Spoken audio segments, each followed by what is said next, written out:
పట్టభద్రుల ఎన్నికల్లో జాతీయ మానవ హక్కుల కమిషన్ సభ్యులు బలపరిచిన అభ్యర్థిగా పోటీ చేస్తున్న తనను పట్టభద్రులు గెలిపించాలని ఎమ్మెల్సీ అభ్యర్థి సత్యనారాయణ కోరారు.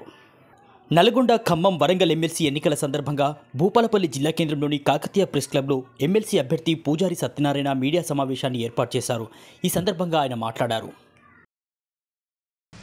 ఎన్హెచ్ఆర్సీ బలపరిచినటువంటి రాష్ట్ర శాఖ బలపరిచినటువంటి అభ్యర్థిగా నేను కాంటెస్ట్ చేస్తున్నాను. ఎమ్మెల్సీ అభ్యర్థిగా ఖమ్మం, వరంగల్, నల్గొండ ఎమ్మెల్సీ అభ్యర్థిగా నామినేషన్ వేశాను.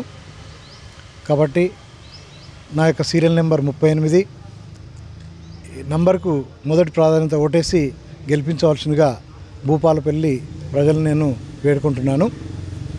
నేను ఈ ఎమ్మెల్సీ ఎన్నికల్లో పోటీ చేయడానికి ముఖ్యమైన కారణం ఏంటంటే విద్యారంగంలో ఎన్నో సమస్యలు ఉన్నాయి, వైద్య రంగంలో ఎన్నో సమస్యలు ఉన్నాయి.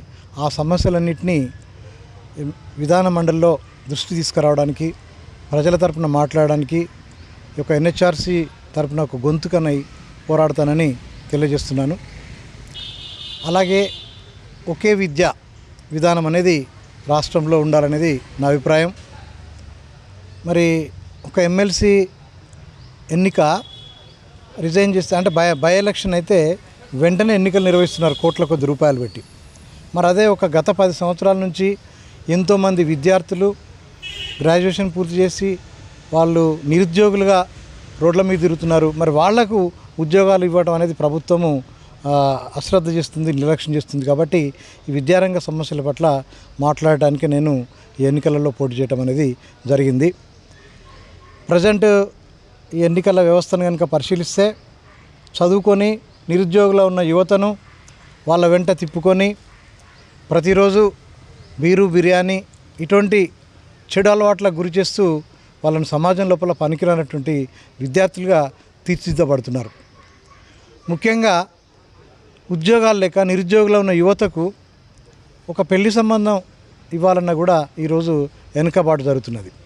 కాబట్టి పనికిరానటువంటి పథకాల ద్వారా ప్రభుత్వ విద్యారంగాన్ని నిర్లక్ష్యం చేసి వైద్య రంగాన్ని నిర్లక్ష్యం చేయడం వల్ల ప్రజలకు చాలా నష్టం అనేది జరుగుతున్నది.